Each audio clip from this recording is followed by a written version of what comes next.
nous allons nous adresser aux parents qui ont des grands-enfants et comment trouver des activités qui vont stimuler la créativité et qui vont les occuper pendant les vacances.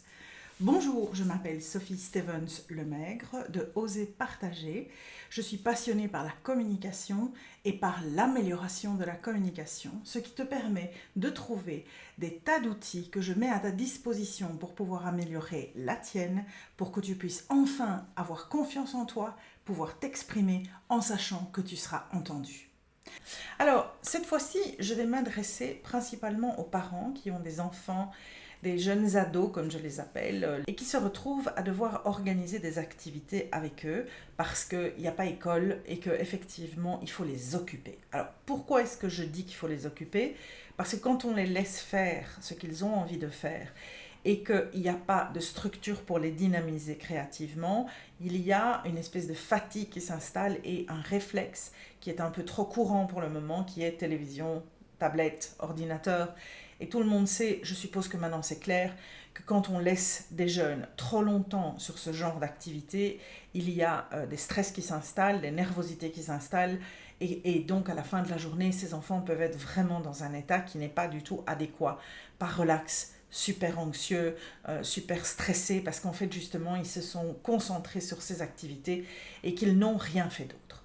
Donc pour cela, il faut trouver des inspirations. Et c'est pas toujours facile d'être parent, c'est pas toujours facile de trouver des inspirations. Et surtout, parfois on choisit des activités en croyant qu'elles vont satisfaire les enfants, et puis on se rend compte qu'en définitive, c'était pas bon. Pour pouvoir solutionner ces différents problèmes qui se présentent, moi j'ai une méthodologie que j'ai utilisée et que je pense peut vraiment t'aider aujourd'hui, c'est appliquer certaines règles du conseil de famille dans la prise de décision pour les activités à faire. Alors, c'est quoi ? La première étape, c'est vraiment trouver cet environnement pour favoriser une vraie discussion où tu vas aller puiser dans leurs envies une kyrielle d'idées auxquelles peut-être tu n'as pas pensé. La deuxième étape, c'est bien sûr de faire la liste de tous ces éléments qui auront été échangés pendant la discussion et de décider effectivement vers quoi tu voudrais aller. Ici, je te mets tout de suite un veto, c'est tu ne peux pas être la seule personne qui décide. Si c'est toi qui décides seul des activités qui vont être faites, tu vas probablement être face à une résistance. Donc, une fois que vous avez eu l'échange et que tu as pu faire la liste des activités qui te paraissent réalisables, parce que tu peux mettre des limites aussi, c'est de reprendre cette liste d'activités et de voir avec eux, dans le choix qui est devant eux, celles qui seraient les plus enthousiasmantes pour tout le monde. Alors, bien sûr, tout le monde ne sera pas d'accord. Ça, c'est clair. Il va y avoir des gens qui auront envie plutôt d'un certain type d'activité, d'autres pas.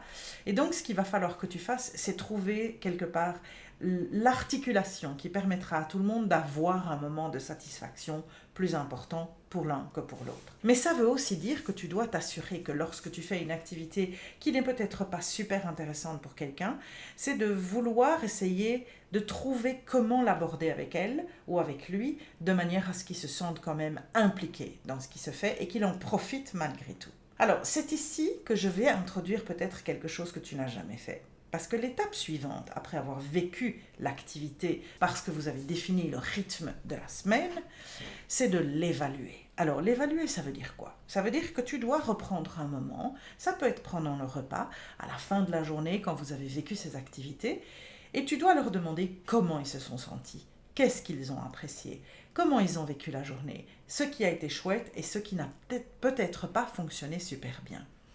C'est très important de pouvoir les aider à exprimer ce qu'ils ressentent. D'abord parce qu'ils vont se sentir écoutés et entendus dans leur grief éventuellement, dans leur joie, mais dans leur plainte éventuellement aussi. Et surtout, tu vas pouvoir évaluer comment améliorer les prochaines activités que vous avez. Parce que dans certains cas, ça peut être aussi stupide que vous étiez dans un espace avec un espèce de cheminement à suivre, et en plein milieu de ce cheminement, un des enfants a commencé à avoir faim ou soif, et tu n'avais rien du tout avec toi. Et en fait, quelque part, chez les enfants, le fait d'avoir faim ou soif peut, dans certains cas, les plonger dans une espèce de mécontentement. Et donc, c'est un exemple tout bête, mais ça peut être autre chose, ça peut être ils ont eu chaud, ils ont eu froid, ils n'étaient pas satisfaits parce qu'ils étaient avec des copains qu'ils n'aimaient pas, peu importe les griefs, mais ils doivent te permettre de pouvoir réfléchir à comment améliorer la fois suivante. Parce que, en fait, qu'est-ce que j'essaie de te transmettre ici? Eh bien, de te faire comprendre que plus tu prépares les choses à l'avance, plus tu organises correctement pour que les enfants soient sereins, satisfaits et qu'ils profitent des activités, plus tu sais qu'au sortir des activités, il y aura une grande satisfaction, que tout le monde sortira de là en étant positif et que lorsque vous rentrerez chez vous, vous aurez passé une chouette journée ensemble. C'est très relaxant pour toi parce que ça te permet de te dire j'ai fait une activité et les enfants étaient contents. Donc moi, je suis satisfait de ma journée, de mon organisation. Je peux rentrer sereinement. Je les ai occupés, je vais les laisser vaquer à leurs occupations et je vais avoir un peu de temps libre pour moi. Parce que c'est ça aussi le problème d'être parent, c'est de se négocier du temps pour soi. Et éventuellement, c'est de ne pas constamment te retrouver face à des enfants qui sont des jeunes adolescents et qui n'ont pas de problème à exprimer quand ils ne sont pas d'accord ou quand ils sont mécontents ou quand ils sont éventuellement fâchés.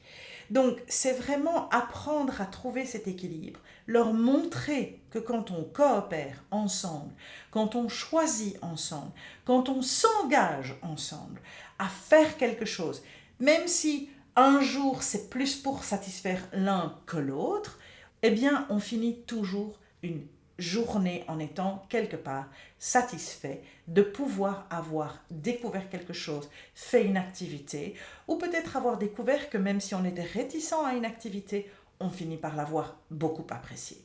Donc, je te donne simplement des pistes pour t'aider à comprendre que décider toute seule ou tout seul de ce que tu vas devoir faire n'est pas toujours l'astuce, parce qu'à ce moment-là, ils ont l'excuse de te dire c'est toi qui as décidé, tu ne nous as pas demandé et nous on n'aime pas ce que tu veux faire. Et le problème, c'est que ce qui t'intéresse toi n'est peut-être pas du tout ce qui intéresse les enfants. Tu serais surpris de te rendre compte que souvent, lorsque tu demandes à des enfants certaines activités, parfois ce sont des activités très simples qu'ils aiment faire. Et il ne faut pas nécessairement s'embarquer dans des voyages, dans des visites, dans des découvertes externes. Parfois, une simple après-midi à faire la découverte d'une nouvelle recette de cuisine ou de s'embarquer dans une peinture, mais qui va demander plus de temps, est super satisfaisant. Et pourquoi est-ce que j'insiste sur ce type d'activité? Un petit rappel, mais j'espère que tu ne l'as pas oublié, parce que tu sais que les activités psychomotrices pour n'importe quelle personne sont des activités qui leur permettent de se concentrer sur ce qu'ils font, éventuellement d'oublier les pensées ou les difficultés qu'ils ont en tête, ce qui les allège un petit peu, et cela continue à motiver leur créativité et leur donner des moyens de se découvrir et de découvrir leurs capacités là où peut-être ils ne s'y attendaient pas. C'est pour ça que, quelles que soient les activités que tu vas choisir avec eux, elles peuvent être amusantes, elles peuvent être instructives, mais elles doivent aussi pouvoir être créatives. Voilà, j'espère que ça t'aura donné des petits points de repère, des petites idées éventuellement pour occuper les enfants pendant les congés et que tu trouveras une mécanique pour pouvoir satisfaire tout le monde à la maison et que quand tu fais quelque chose avec une petite résistance, tu saches te concentrer sur l'enfant qui n'est pas trop volontaire et tu découvriras très vite comment le motiver à aussi suivre ce que les autres ont proposé comme activité. Une communication fluide à la maison pour te permettre, toi, de ne pas te retrouver stressé tout le temps. Alors, si jamais cette vidéo t'a inspiré, je te propose de t'abonner à la chaîne en cliquant sur s'abonner, sans oublier de cliquer sur la petite cloche pour pouvoir être averti de la nouvelle vidéo qui sort chaque semaine. N'hésite pas non plus à visiter le site oserpartager.net où tu trouveras d'autres solutions, formations, coaching, outils que je mets à ta disposition pour pouvoir te permettre de t'améliorer dans ta communication. Et si tu n'as pas encore trouvé de cadeau de Noël et que tu es encore à la recherche, j'ai un livre qui s'appelle Oser partager vers une communication libérée, bienveillante et efficace qui t'aidera vraiment grâce aux 10 outils que j'ai mis dans ce livre de pouvoir parfaire cette communication que tu voudrais tant améliorer. À la prochaine fois. Salut!